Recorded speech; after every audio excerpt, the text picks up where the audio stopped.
Senator Durbin. Thanks, Mr. Chairman. Reflect on the fact that as we meet today, there are thousands, literally tens of thousands of men and women in the United States who got up this morning and put on a badge or picked up their briefcase and went to work to make sure that we would be safe. They are in law enforcement all across the United States of America. They count on this system of justice, as we all do, to give us not only safety in our homes, but also fairness when it comes to treatment by the government. The man we are discussing this morning seeks to be the #1 law enforcement enforcer of the United States of America, the Attorney General of the United States, the highest ranking law enforcement position. And what have we learned in the last few weeks when it comes to Todd Blanche? We have learned that simply his word is not enough for most of us, not even for some of my Republican friends. Even his word under oath is not credible enough. We have a demand by colleagues that I support, a demand that Mr. Blanche, when it comes to important promises to the American people, put it in writing. Put it in writing. And in fact, he did. Mr. Chairman, the political escapade of the last week has made it clearer than ever that Todd Blanche has no business serving as our nation's chief law enforcement officer. 2 Republican members of this committee said they would not vote for Mr. Blanche unless the J6 cop beater slush fund was permanently and irrevocably terminated. And of course, these 2 members, and I support their position, said to Mr. Blanche, you have to put it in writing if you're going to say those words. President Trump responded, as we might have guessed, as he always does, by doubling down on his position and personally attacking our colleagues. To state the obvious, Mr. Blanche's statement on the slush fund and the IRS immunity agreement are not signed by the parties to the settlement agreement and are therefore unenforceable. The parties could still sue to enforce the agreement, and the cop beaters fund can easily be revived with a new order from the Department of Justice 15 minutes after Mr. Blanche is confirmed as Attorney General. Indeed, the president himself has loudly telegraphed that's his plan. This is the exact issue that the 2 senators identified as a basis for their objection to his nomination, Blanche's nomination.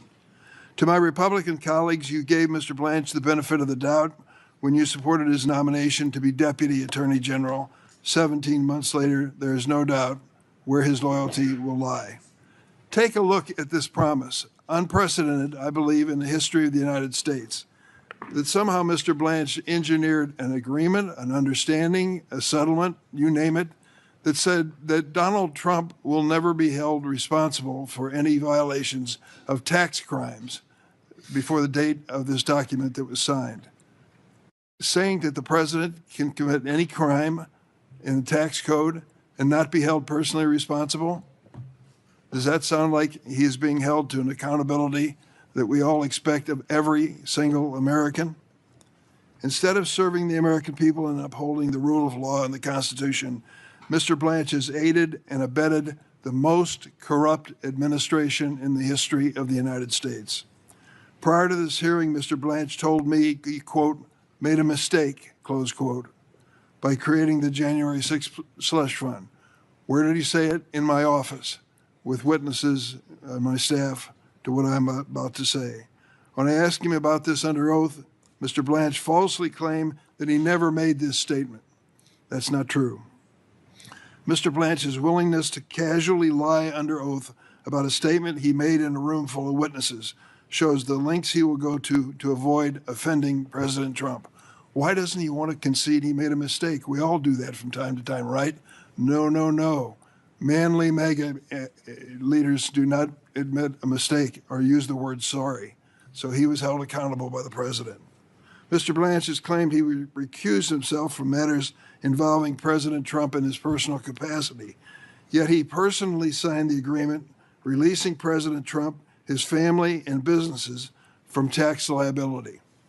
When asked how DOJ justified the slush fund's outrageous $1.776 billion price tag, Mr. Blanche refused to answer.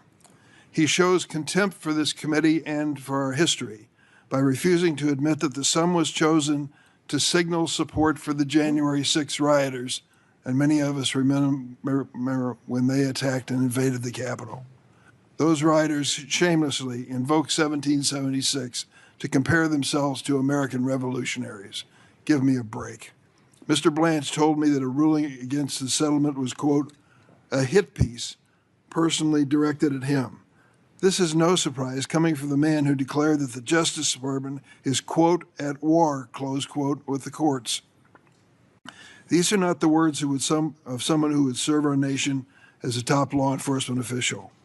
One of Mr. Blanche's first acts as Deputy Attorney General was to issue a memo gutting DOJ's crypto crime enforcement, which allowed the president to rake in $1.4 billion in a crypto windfall last year, even as Americans reported billions of dollars in cryptocurrency fraud losses. The president did just fine, thank you. Meanwhile, Mr. Blanche still has, through his children and grandchildren, $150,000 in crypto assets. Last year, under Mr. Blanche's leadership, more than 1,000 FBI personnel were pulled off key law enforcement priorities. What was a higher priority than their oath they've taken to uphold the law? They were directed to flag Epstein records and look for any mention of Donald Trump.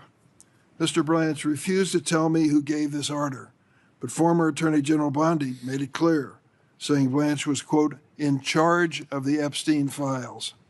And when the Epstein Files Transparency Act forced DOJ to release the files, not only did the department delay reviewing and producing it, it recklessly failed to redact hundreds of survivors' personal information, victimizing them all over again.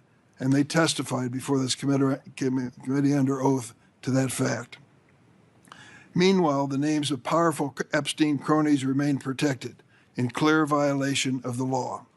When scrutiny of the Epstein cover-up intensified, Mr. Blanche participated in secret meetings in the White House Situation Room, of all places, to strategize about protecting Trump, not Epstein survivors. Mr. Blanche volunteered to interview convicted sex trafficker Ghislaine Maxwell, a transparent attempt to exonerate President Trump. Just days later, she was transferred to a minimum security camp, which is unheard of, unprecedented for serious sex offenders like her. Mr. Blanche agreed to meet with Epstein survivors after months of pleas, only when his nomination was in jeopardy and a member of this committee said he wouldn't consider voting for him unless he met with these survivors. He finally met with them for almost an hour. As one survivor, Dan Obinsky, who testified before this committee, said, the meeting was a box-checking exercise. Mr. Blanche refused to take accountability for redaction failures, and he wouldn't commit to following their suggested investigative leads. It is clear that Mr. Blanche hopes to sweep the Epstein scandal under the rug. I thank those survivors for the courage they showed in this room today and around the country for continuing to advocate for survivors and speak truth to power. Mr. Blanche has played a key role in terminating thousands of Department of Justice officials. The chairman talked about his law enforcement record. Let's look at it. The goal is clear. Replace these DOJ officials with unqualified MAGA loyalists who will rubber stamp President Trump's corruption. Under Mr. Blanche's leadership, more than 16,000 employees have left the department. 16,000 employees have left the Department of Justice, including more than a fourth of its attorneys. Many have been fired for declining to initiate vindictive prosecutions or refusing to follow unethical orders, like career immigration litigator Erez Ruvani, who refused an order from Mr. Blanche's former law partner, Amo Bove, to lie in federal court. Mr. Blanche bragged about firing career law enforcement officials simply because they were assigned to investigate President Trump's misconduct. Mr. Blanche is responsible for the department losing thousands of years of law enforcement and national security expertise. This makes all of us less safe. Consider this quote. On Blanche's watch, the Trump DOJ has pursued an unabashedly vindictive agenda of leveraging the government's awesome prosecutorial powers in its public trust against the president's political enemies. These aren't my words. This is the conclusion of the National Review, the leading conservative publication founded by William Buckley. This isn't about Democrats versus Republicans. This is about rule of law versus lawlessness. The Attorney General is supposed to be the people's lawyer. Department of Justice should work on behalf of all the American people. Mr. Blanche continues to operate as the president's personal lawyer, treating the Justice Department like a law firm serving one client, the president. The president has made it clear he plans to keep Mr. Blanche in place as acting Attorney General, a damning comment on his capacity to honorably serve in this role. This committee does not need to legitimate Mr. Blanche's appointment by providing our consent. I yield.